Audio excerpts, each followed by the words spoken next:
Hey guys, what's going on? How about that Bees game 7? Down 2, come back, and then blow it.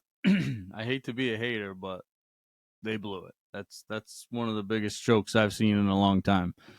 Um, Disappointing too, because the one year that I actually get into hockey, I got a podcast. I'm excited to talk about it, and they lose. All good. We still got the Celtics. They're still in the mix, so we'll see what happens. Boston sports, playoff sports. It's awesome. It's fun to be a part of. Um, I can't wait to get into it tonight. I'm so excited to finally share some news, drop some names. I know you guys are thinking of this as episode 9, and I can't turn back time. I can't turn back the clock. I'm kind of looking at it as episode 1. This is finally the episode that I'm comfortable with the sound. I'm comfortable with the setup. I know where I am and I'm comfortable talking on the mic. So I'm looking forward to it. It's about to be time for guests. I'm finally ready. I think I figured it out and I'm finally comfortable. I mean, yeah, I know obviously Tip's a Hall of Famer and but him and Mike are my boys. If something happened and we chatted for a half hour and it didn't come out, yeah, no big loss. Hey guys, it's just a bunch of just a couple of buddies talking golf. It's not the big, and the sound did have some issues, and now I think I figured those issues out. I have to check the computer here and see the mic levels while looking at my notes. And fortunately now I can screen mirror, so I have a 65-inch TV that I'm reading my notes off my iPad as we speak. So it's kind of working out. I've turned a negative situation into a positive. I think the setup looks pretty good. We got a backdrop ordered with some logos all over it, kind of like a selfie wall, um, and a Puma rug coming too. So if I decide to pull back a little bit with the camera angle, I'll have a rug in the front too. So we've got a ton of stuff going on, some giveaways and things like that. I'm excited. I've been waiting to kind of talk about these things and talk about my partners and who I'm working with and things like that because I didn't know where it was going to go or what I was going to end up doing. So um, now we're here. Nate showed up unannounced, scared the daylights out of me, and I'm glad he did. We um hopefully found a story that might not have found. That the wildflowers with his tag and things like that is pretty cool. I'm excited to see if his brand grows. He didn't have to get on the pod. But he agreed to. I told him I was new to it, and he knew he was going to be the first guest, and he was awesome. He came on and didn't skip a beat. It was great, and I wish him nothing but the best.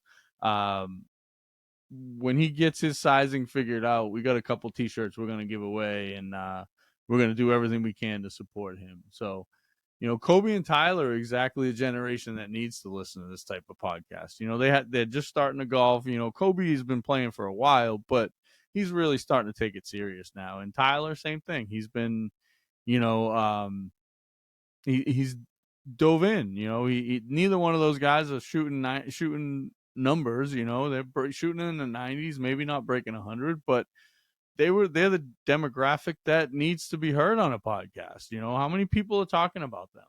So, but it wasn't all lost. An unplanned FootJoy MyJoy commercial happened. You can't talk about a kid, ask him about his shoes, and then he has a stability conversation about the difference between a soft spike and an actual structured golf shoe, the Premier. I mean, obviously, if Tiger's not wearing Nike and he's wearing the FootJoy Premier, there's something to it. I mean, I'm not saying everybody should go out and spend $300 on a pair of golf shoes, but if you're looking at the next pair, you should keep the FootJoy Premier in the conversation. As most of you guys know, I had this idea Sunday at the Players. I was kind of hanging out watching golf, and I was like, you know what? How can I quit golf? You know, it's basically been my life. It's my career. It's I went to school for it. You know, I've done everything I've done because of the people that I know and because of golf. So I kind of kicking around ideas and thinking about the days DJing in college and how much fun the wires were and things like that. And it kind of was like, you know what?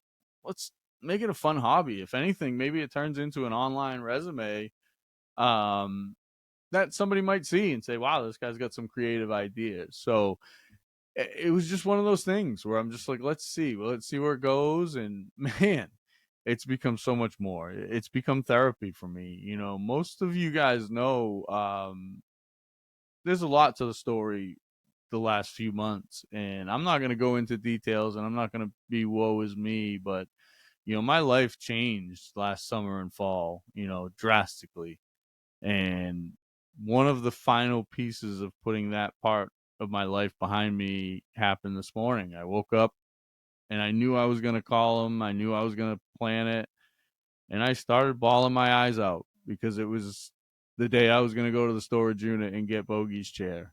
Um, Trash pickup's coming tomorrow, and it's time. You know, it's time to move on. It's time to turn the page and start that next chapter. You know, I had to pivot. I had to change. I had to do something. I knew I couldn't return to my former career. I knew I couldn't do that. But what the hell do I do? You know, I didn't know. I was going back and forth, and I talked, and I started talking to some people, and started talking to some more people, and before I knew it, I had an idea. You know, and I was never suicidal. I was never going to hurt myself. But I mean, I'll be honest. If I woke up one morning and heaven or hell, if you believe in that sort of thing, I was ready for that chapter. You know, kind of Nicolas Cage leaving Las Vegas life. You know, if it happened, it happened. If I had fun, I had fun. It's kind of where I was. You know,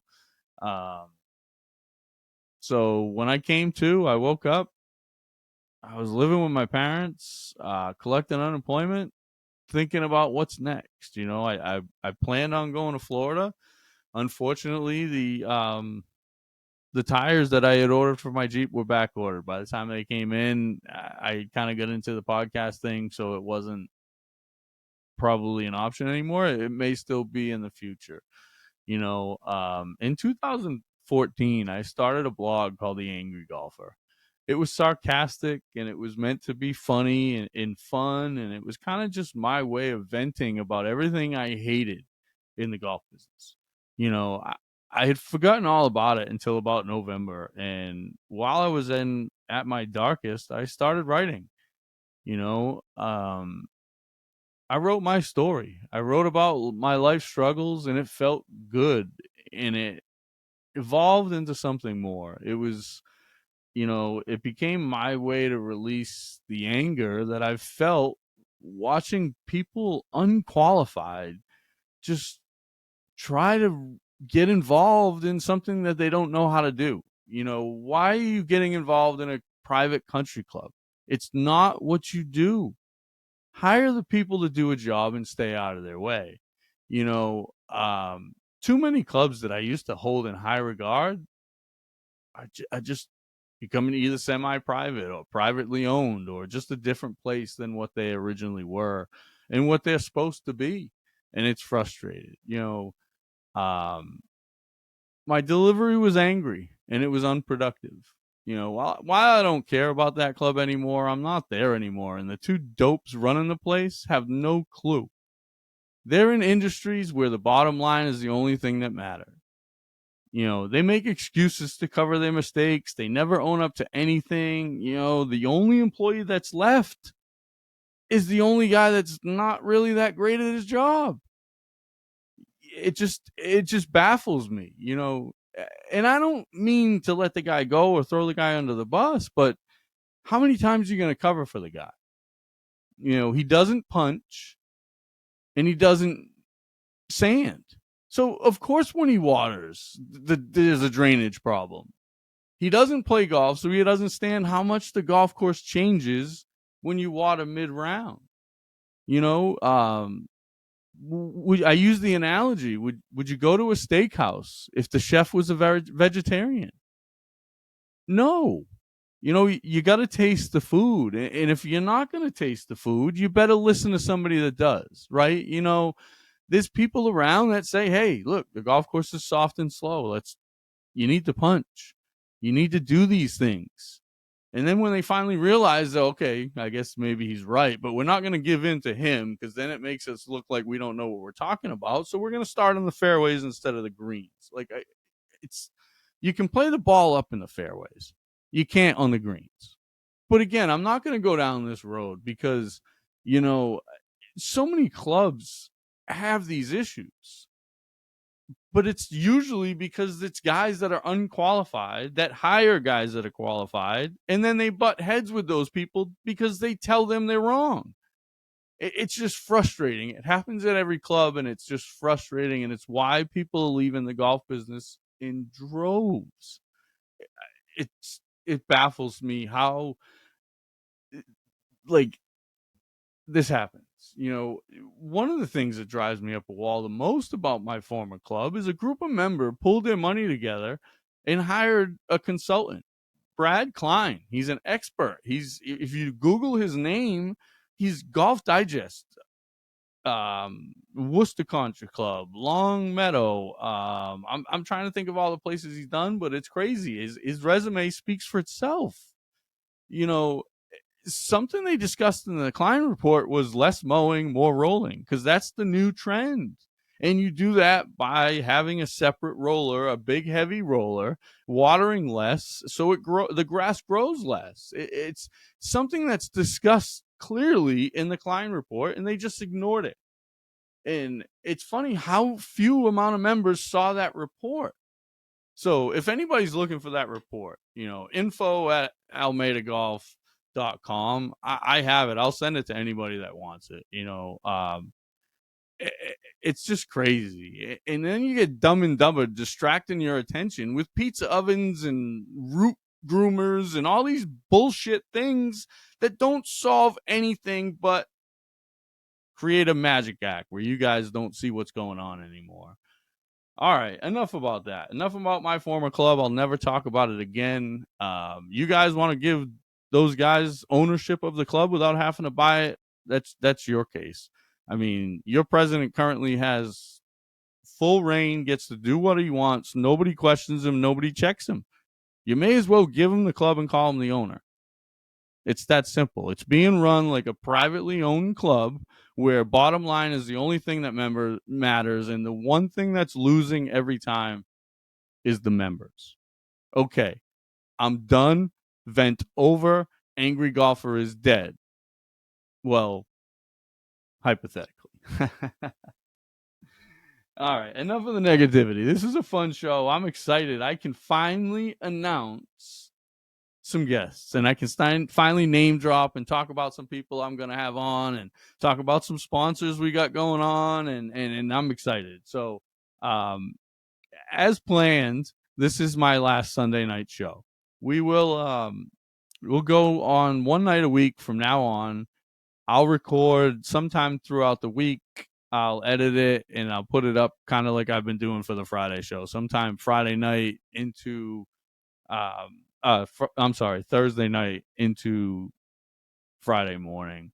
So, so that was always planned. I was just trying to cram as much video content and as many guests as I possibly could in short amount of time as I possibly could, because I knew I have some big ones coming that I'm going to talk about in a minute that I had to be ready for and I had to be able to handle. I think I'm doing okay. I think for somebody that's been on a mic for 3 or 4 weeks, I'm handling my own. So, as I mentioned, I'll be giving away a Cobra Aerojet driver when I get to 1,500 followers on Instagram. I'm at like 850, I think, right now, something like that. So I've been on staff with Cobra Puma for a while, just because I don't play their clubs or wear their clothes every day doesn't mean we don't do enough business with them to get a staff deal. So I take care of myself and the people around me and my staff and everything. I love Puma and I always have. So they're going to be one of my sponsors, Cobra Puma Golf, as you can see right in front of me. So yeah, we're going to give away a Cobra driver and yeah, I can't wait to do it. So the sooner we get 1,500, so the sooner you guys share, the sooner we give away the driver. So I can't wait. I'm excited. Um, who else we got? As you can see, I have a ton of contacts with FootJoy. I'll always be repping FootJoy. The MyJoys will be a major part of the fit check every day. Um, Trust me, you're going to see some FJs and some Puma Cats flying around. Those are probably the two companies that I like the most. And you'll see some Grayson and some other stuff. And we're not going to limit it to those two, but those will be the ones that get the most attention, especially the Puma suedes. That collection is starting to build, and I can't wait. I buy the funkiest ones possible. Hopefully, Puma's going to see me one day and send me all of the plain colors. I think they got 18 on the website right now. It's crazy.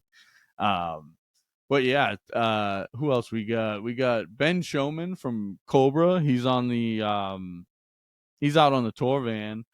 The guy who chirped Bryson back when Bryson chirped the Cobra driver. Yeah, that Ben Showman. He's coming on. I think he'll have some fun things to talk about when it comes to Live. Speaking of Live, I watched a little bit of it today, and you can't hate on a guy like Taylor Gooch winning $8 million over the last 2 weeks for playing golf. I mean, if you're complaining about it, you're making it political. And unless a guest comes on and makes it political on this podcast, that's not going to be a thing here. We're a fun podcast, golf and sports, and that's about it. I don't want to get into anything else. I want this to be 35 to 40 minutes of you guys just chilling, thinking about the game you love. Speaking of Bryson, Bryson Nimmer made another cut this week. Nice work, bud. All about points right now. Keep your head up. Keep playing hard. I know we didn't play as well as we'd like to today, but another solid finish, made cut, and more points earned. So let's go. Let's go get that card, bud. I'm sure we'll probably get him and my boy Clancy, who caddies for him from time to time on the podcast. Clancy's busy right now selling real estate. I think he's got a job on Bryson Nimmer's bag. I think Bryson Nimmer has a future, and I think Clancy's got the positive kind of attitude that it seems like he needs when he starts going down that negative road. So I hope you guys figure that out. I know obviously money's always involved, so good luck, guys. Keep playing well, Bryson. We're cheering for you, and we'll be watching for you. You're a day one, so we're with you. Another one we do have locked in, Shannon Johnson. Shannon is the 2018 USGA Women's Mid Amateur Champion, who, and I think a lot of people agree with me when I say got hosed by Augusta National. I'm not going to go into it again. I've talked about it on a couple other episodes, and I don't want to kill the story before she comes on and has a chance to tell her side. From what she said and from the conversations we've had, I think she's excited about talking about it. We're planning a match at Thorny Lee up in Brockton, where she's a member. I know I can say that out loud. I've talked to the GM, Rich. He's all on board. Shannon's all on board. We just got to figure out my partner and her partner and make sure we can all find a time and day. So I think it's going to be cool. We're going to play some golf. We're going to record. And then we're going to get on the pod and she can tell her story. And I'm actually, if her partner's who I think it will be, he's got an amazing story that you guys are going to want to hear about too. So I can't wait. It's going to be exciting. That's one that I'm really excited about. I've reached out to FootJoy already. I've placed a pair of shoes for that day. So we're ready to go. I had I'm not joked. I was serious in the fall when I had said I quit golf. I had, that was it. I was done. And then you start thinking about relationships and you start thinking about the things that you've done and the places that you've been and how much of this would have happened, without golf. And does this podcast succeed? No. Like I just said, as I mentioned above, you have to taste the food, right? This podcast doesn't work unless I'm playing golf. So I put grips on my wedges. I meant to record it, but I kind of did it in a rush. So it's done. We're going to start hitting some balls as soon as the weather warms up. My arthritis is still hurting a little bit, but we've talked about playing and we've talked about getting excited about golf again. So yeah, I can't wait to have Shannon on to tell her story. Also, I have ladies' night in the works. I had mentioned out on a previous podcast that I wanted to get some ladies on the pod and talk about the different aspects of the golf industry, good and bad. You know, there are some negatives. You know, I'm sure there's some cart girls that want to tell their story. So, you know, I got Vansa Art. She's an artist who moved to Florida, and obviously, why wouldn't you start playing golf if you moved to Florida, right? So she's kind of doing her thing as an influencer a little bit. She's giving it a chance, and she's grinding away, and she's been cool. We've been talking behind the scenes, and if you give her a follow, it's pretty funny. You'll see me. She'll get tagged on a couple of the commercials for this show. Also, Carpools and Country Clubs, another one. She's a mom who works full time and started a hilarious page, you know, poking light at herself and her bougie lifestyle. You know, it's relatable because it's funny and it's great. Why did I forget to write it down? I'm drawing a blank. I'm a dope. There's a fashion brand that's out of Boston, and oh, I'm so sorry, girls. I will make sure to tag you on this, and I will make sure to get your name out on the next podcast. It may come to me. I thought I wrote it on all the people that are going to be on that episode, but I forgot to write you down. Also, I've reached out to another company, Abendroth Golf. She was a assistant pro at a club that I used to fit at, and she sent me a couple pairs of her joggers for my ex girlfriend who loved them. So again, a bunch of different sides of the golf industry, and I think that's working out to be a great episode. So you know, I can't wait. I've got the lead packaging for Talamore and Pinehurst Resort that both have agreed to come on, and they're also working on some contacts behind the scenes. So if I do go down there, um, we'll probably record quite a few episodes. So I'm excited. This is gonna be fun. I can't wait. Yeah, I mean, anyone thinking this is gonna be a negative space, I, I don't know what I can say or do to change your mind at this point. I mean, after, you know, like I said, this is now my 9th episode.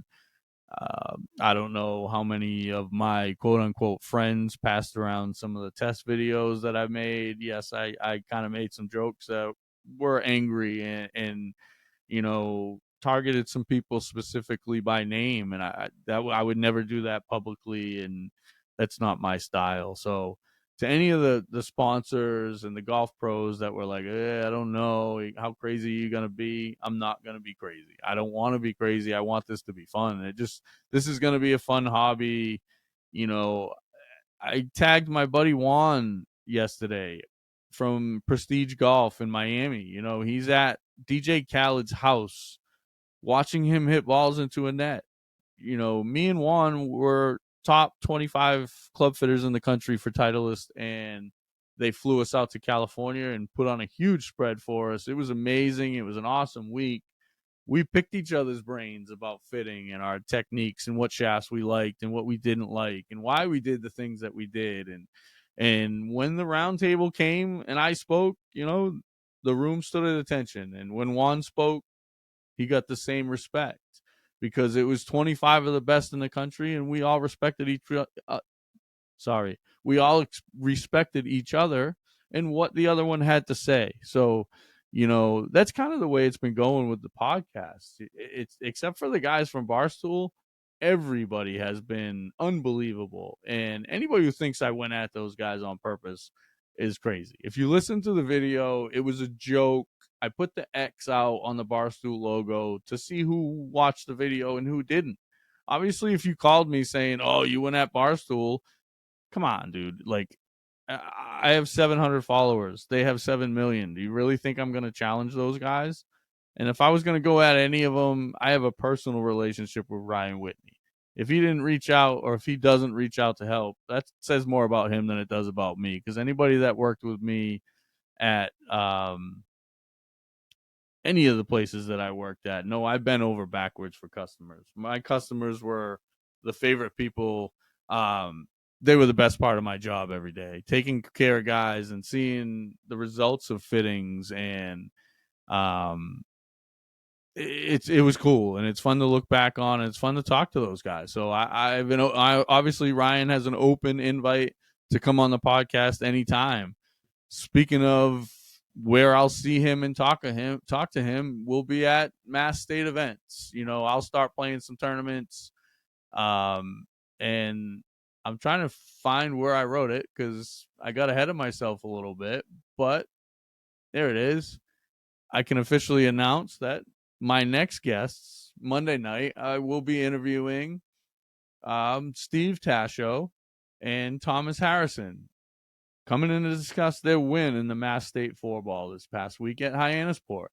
Um, Hyannisport's one of my favorites, and I can't wait to talk to them. I can't wait to talk to them about the golf course, about the tournament, and the format. It's got to be a little weird chasing down a trophy when the guys that you're playing against are playing at a different golf course at a different time, and you don't really know where you stand. So, and then vice versa. If you're there in the morning and you go out and light it up, and then you got to wait around all afternoon to see where you stand and where you ended up. It's fun. This is tournament golf, right? This is tournament golf season, and I'd be joking if I didn't tell you I was excited. So I've already gotten reached out to by a few people for some member guests. My handicap right now is currently 1.3.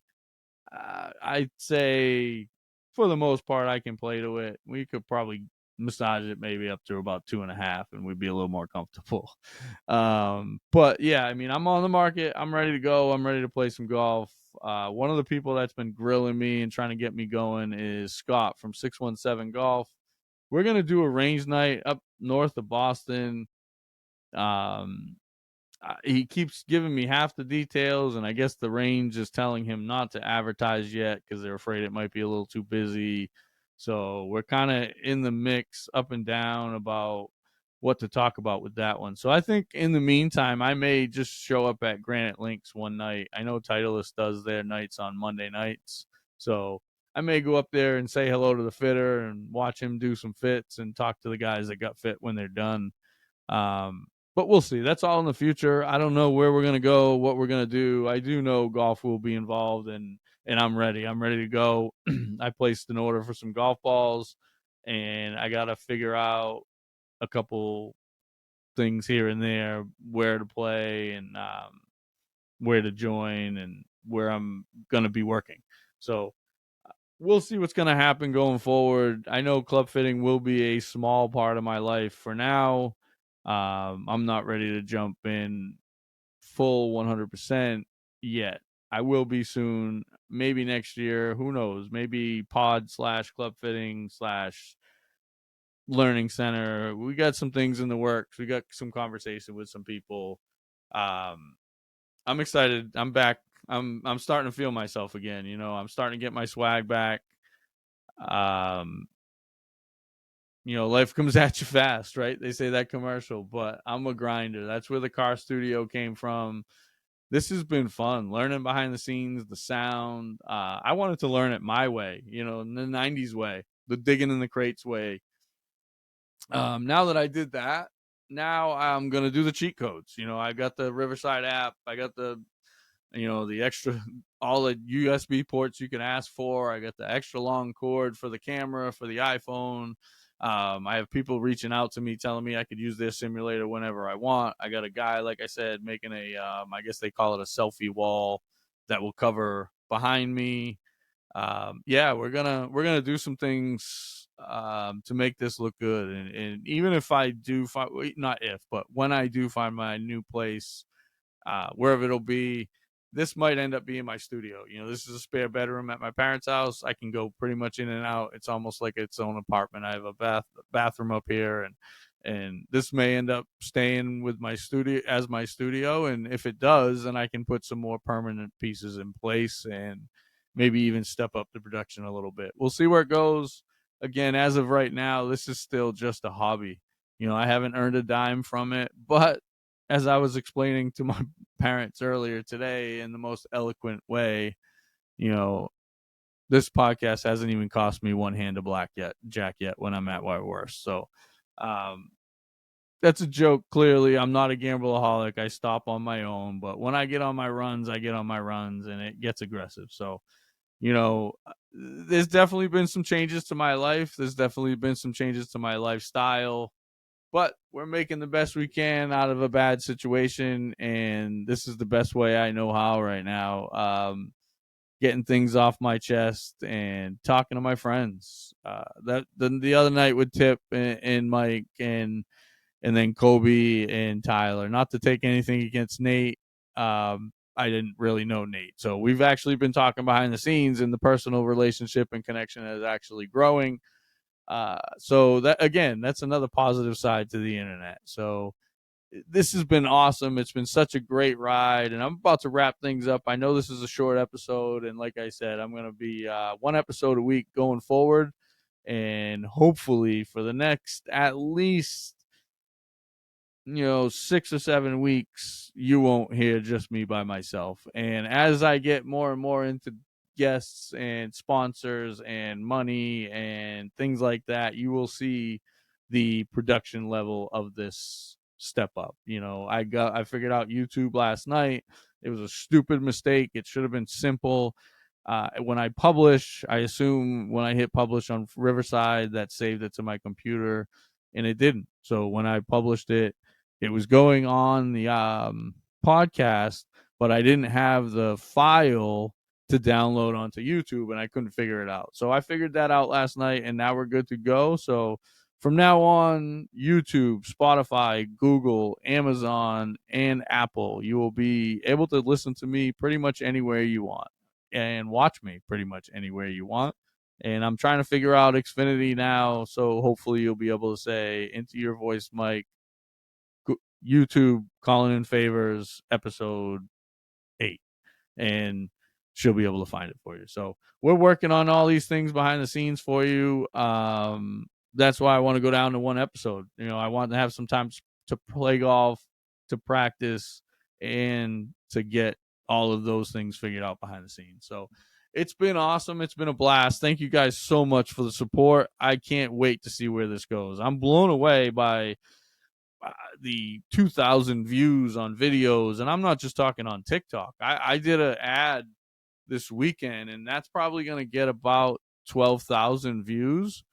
But the reel that I posted that I used to make that ad has gotten about 2,200 clicks on Instagram. So it's crazy. It's been overwhelming. But I think I'm ready to start having some guests, and I think I'm ready to take this show to the next level. And part of that, obviously, if I'm gonna expect you guys to take me seriously, I have to take myself seriously and get out of the car studio and start putting my best foot forward. So going forward, this is where you'll see me. I'm excited. I hope you guys are too. Again, if anybody wants a hoodie or a t-shirt or anything, looking to buy some gear, let me know behind the scenes. I'm trying to figure out Shopify right now. But until I do, we can do some Venmo and I can get some stuff out. I love seeing the pictures when they do come in, all the swag checks and stuff, guys on the golf course wearing the hoodies. I love it. Yeah, I'm a fun guy. I'm not a Johnny Golf Pro. I'm not against hoodies on the golf course. I love music. I love cart girls. But you just got to do it in the right way. And we're going to talk about that on this podcast, because I think a lot of that tradition and that respect is kind of getting lost on the younger generation, and the clubs that take pride in it, I commend you, and I hope it rubs off on a lot of other clubs. So until next time, guys, I'm excited. I can't wait to talk to Stevie and Tom about their W at Hyannisport. So let's go.